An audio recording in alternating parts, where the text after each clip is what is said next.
All right, welcome everyone. Ready for another deep dive into the world of ML research. Absolutely. Always exciting to see what's new.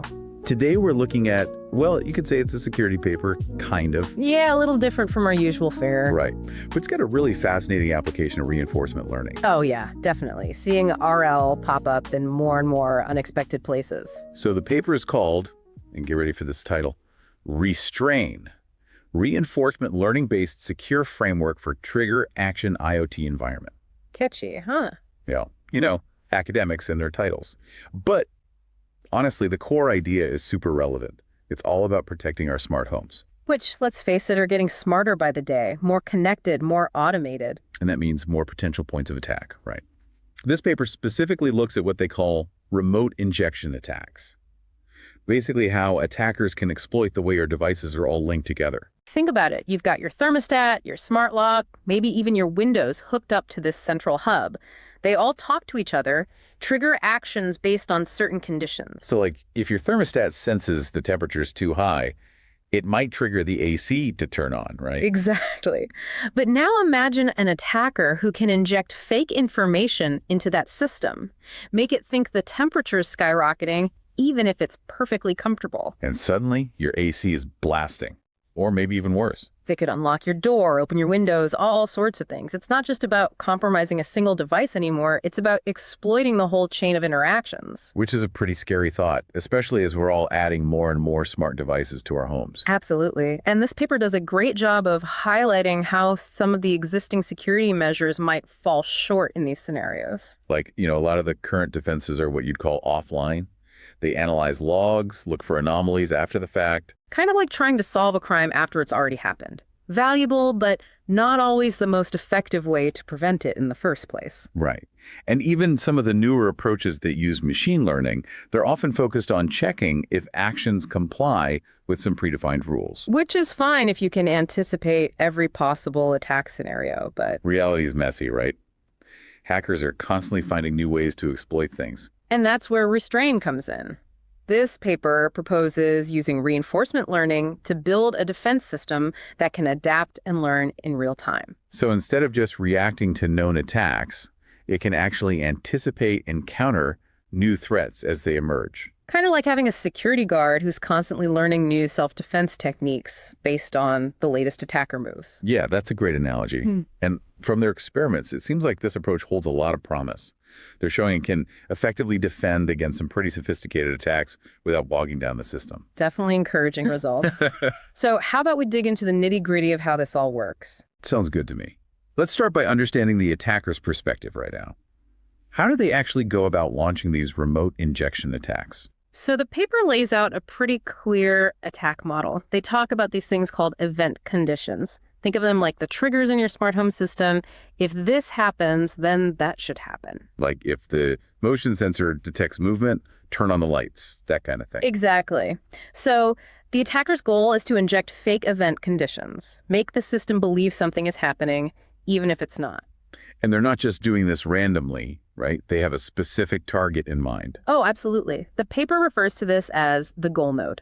It could be unlocking the door, opening a window, whatever the attacker is trying to achieve. And to get there, they use what the paper calls exploits. Basically, these are the methods they use to inject the fake events. Maybe they exploit a vulnerability in a device's software, or maybe they find a way to spoof a legitimate signal. So it's a whole chain of actions carefully planned out to reach that ultimate goal. And to model this, the researchers use something called a directed acyclic graph, or a DAG for short. It's basically a way to visualize the relationships between events and actions. Like a flowchart. Kind of, yeah. Each node in the graph represents an event or an action, and the arrows show how they're connected. So the attacker's fake event is the starting point, and the goal node is the destination. Exactly. And the path they take through the graph is the sequence of exploits they use. Got it. Now, the defense system also uses these DAGs, right? Yeah. But to avoid having to analyze like a zillion possible attack scenarios. They rely on this idea of monotonicity. Which sounds very mathy. It is, a bit. But basically it means that once an event has happened and triggered an action, you don't have to go back and reevaluate everything if something new happens earlier in the chain. Huh, okay. So it simplifies things by assuming that past actions can't be retroactively changed? Right. It's a reasonable assumption in most cases, and it makes the analysis much more manageable. Makes sense. Now, let's talk about the attacker themselves, right? What kind of capabilities are we assuming they have? So the paper lays out a pretty sophisticated threat model. They start by assuming the attacker does their homework. Right. They do reconnaissance, they probe the network, try to understand how the devices are connected, what the rules are. Almost like casing the joint before a robbery. Exactly. And they might even use these things called ghost devices to test things out. Ghost devices. Basically, they're software simulations of real devices.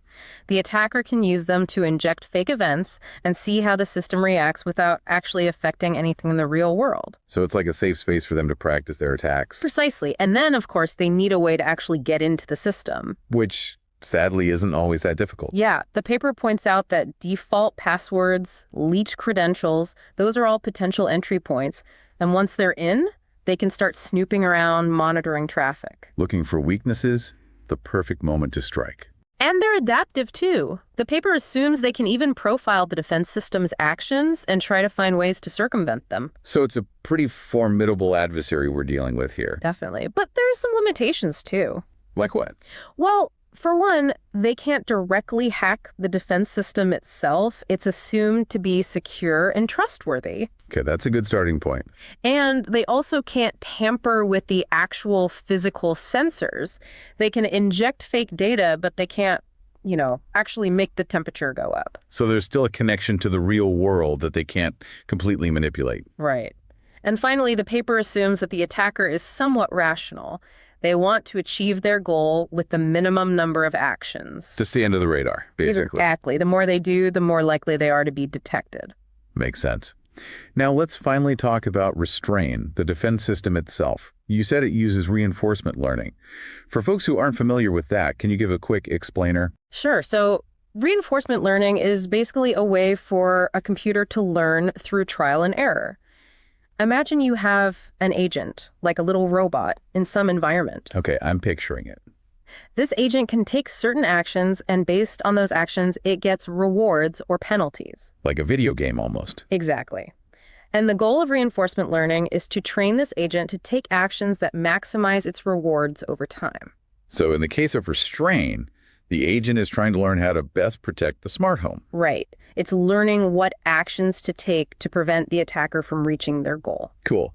Now, the paper describes RESTRAIN as a multi-agent system. What does that mean? It means there are actually two agents involved, a defense agent and an attack agent. Ah, so they're playing against each other, kind of. Exactly. The attack agent is trying to learn how to best exploit the system, while the defense agent is trying to learn how to best defend it. And they're both learning and adapting as they go. Right. It's like a constant game of cat and mouse, but with AI. So how does all this actually play out? Like, what's the architecture of this system? So imagine you have this simulated smart home environment. The attack agent observes this environment, sees what the defense agent is doing, and then chooses its next move. Like whether to try injecting a fake event or maybe do some more reconnaissance. Exactly. And the defense agent is doing the same thing. It's observing the environment, analyzing the attacker's past actions, and trying to predict what they'll do next. So they're both trying to outsmart each other. And based on all this information, the defense agent recommends a course of action to the central IoT hub. But it doesn't actually make the final decision, right? Right. The hub is like the gatekeeper. It checks the defense agent's recommendation against some predefined security policies. To make sure it's not going to do anything too crazy. Exactly. And only if it passes this check, then the action is actually executed. Okay, that makes sense. Now, how do they model this smart home environment for the learning agents? The paper mentions a finite state machine. Yeah, so a finite state machine is basically a way to represent a system that can be in a limited number of states. Like the light is on or off, the door is locked or unlocked. Right. And these states can change based on the actions that are taken. So the attack agent might take an action that causes the system to transition to a less secure state. And the defense agent is trying to take actions that move the system back to a more secure state. And all of this is happening within this simulated environment where the agents can learn and experiment without causing any real-world harm. Exactly. It's like a virtual sandbox for them to play in. Cool. Now let's get into the specifics of what the agents can actually do. What kind of actions does the attack agent have at its disposal? So the paper defines two main types of attack actions: reconnaissance and event injection. Reconnaissance is all about gathering information. Like probing the network, trying to understand the layout, the rules. Exactly. And event injection is the actual act of sending those fake event conditions to the system. Trying to trigger those malicious actions. Right. And to make things even more challenging, the attack agent also uses opponent modeling. Meaning? It tries to predict what the defense agent is going to do next based on its past actions. Well, that's sneaky. Yeah, it uses a type of neural network called an LSTM, which is really good at learning from sequences of data. So it's trying to anticipate the defense's moves and find ways to outmaneuver them. And the attack agent's ultimate goal is to maximize its reward. Which represents successfully achieving its objective. Right. And the reward function is designed in a way that encourages the attacker to be strategic. How so? Well, for reconnaissance actions, they get a small reward, but there's a penalty if they do too much reconnaissance in a row without actually launching an attack. So they can't just sit around gathering information forever. Exactly. And for event injection, the reward depends on a few things. Like what? Well, they get a bigger reward if they manage to inject an event early in the attack sequence. Because that has a bigger impact. Right. But they also get penalized if they have to inject a lot of events to achieve their goal. So it encourages them to be precise and efficient. Exactly. And of course, they get the biggest reward if they actually succeed in compromising the goal node. Okay, that makes sense. Now, what about the defense agent? What are its options? The defense agent also has two main actions: security assessment and blocking. Security assessment is all about analyzing the current state of the system. Trying to figure out if there are any signs of an attack. Right. Looking for anomalies, suspicious patterns, and blocking is a more proactive measure. Like actually preventing certain actions from happening. Exactly. For example, it might increase the threshold for triggering a certain action. So instead of just one sensor reading being enough to unlock the door, maybe it requires 3 or 4 readings that all agree. Right. And just like the attack agent, the defense agent also uses opponent modeling. So it's also trying to predict what the attacker will do next. Exactly. And its goal is to optimize its defense policy to maximize its own reward. Which represents successfully protecting the system.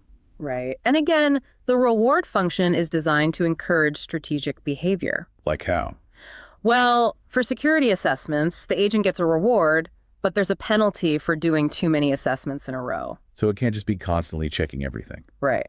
And for blocking actions, the reward depends on a few things, including this injection threshold. Oh yeah, we talked about that earlier. It's basically the defense's tolerance for potential attacks. Exactly. So when the threshold is high, the defense is more relaxed. It might just monitor the situation and do some assessments. But as the threshold goes down, the defense gets more aggressive. It starts blocking more actions to make it harder for the attacker to succeed. Okay, that's a pretty cool dynamic.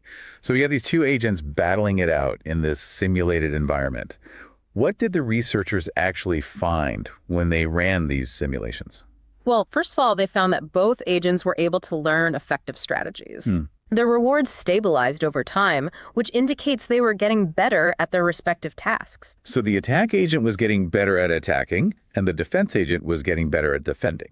Exactly. And interestingly, the defense agent seemed to learn a bit faster. Oh, that's good news. Yeah, it suggests that this approach might give the defender an edge. Cool. And they also looked at how the agent's behavior changed over time, right? Yeah, they found that initially there was a lot of back and forth. The attack agent would try to inject events, and the defense agent would block them. Like a real battle. But as they learned, both agents became more strategic. They started relying more on reconnaissance and assessment rather than just brute force attacks and blocks. So it was more about anticipation, outmaneuvering. Exactly.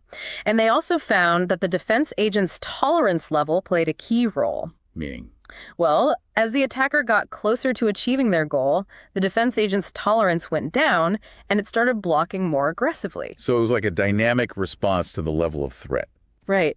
And even if the tolerance level went back up later, if the defense agent had managed to block some crucial events early on, the attacker often couldn't recover. So those early interventions were really important. Exactly. And finally, they looked at the computational overhead of the system. Which is important for real-world practicality. Right. And the good news is, it was pretty low. After an initial learning period, the overhead stabilized at a level that should be manageable for most smart home devices. That's encouraging. So overall, it seems like RESTRAIN has a lot of potential. Definitely. It's a promising approach to providing real-time adaptive security for our increasingly connected homes. Now, the authors also mentioned some directions for future research. Yeah, things like deploying the system in the cloud, testing it on real-world devices, and giving users more control over the level of security they want. All important next steps. And this brings us to our Novel Notions segment. Where we speculate wildly about the future of research. Right. So, building on this paper, what are some interesting questions or extensions that come to mind? Well, one thing that strikes me is the idea of incorporating more context into the decision-making process. Meaning? Well, right now, the agents are mainly looking at the state of the devices. But what if they could also take into account things like the user's behavior, the time of day, the location? So like if it's 3 a.m. and the smart lock suddenly unlocks, that's probably more suspicious than if it happens at 3 p.m. Exactly. So you could build in this kind of contextual awareness to make the system even smarter. That's a really cool idea. And it could potentially tie in with existing research on anomaly detection. Absolutely. And another interesting direction would be to explore federated learning. Federated learning. Yeah, it's basically a way for multiple devices to learn from each other without actually sharing their data. So like each smart home could contribute to a global model of attack patterns without revealing any private information. Exactly. It's a way to achieve collective intelligence while preserving privacy. And it could make the system much more robust because it would be learning from a wider range of attacks. Right. And again, there's a lot of ongoing research in this area that could be leveraged. Those are both really fascinating ideas. So it seems like RESTRAIN has opened up a lot of exciting possibilities for the future of IoT security. Definitely. It's a great example of how machine learning can be applied to solve real-world problems. And as our homes become more and more connected, this kind of research is only going to become more important. Absolutely. The stakes are getting higher, but the tools we have to protect ourselves are also getting better. So it's a constant race, but it's a race we need to be winning. I agree, and I'm really curious to see where this research goes next. Me too. All right, folks, that's a wrap on our deep dive into RESTRAIN. As always, a link to the full paper is in the description below if you want to dig deeper. And don't forget to subscribe and leave a comment if you have any thoughts or ideas. We always love to hear from you. Until next time, stay curious and stay secure.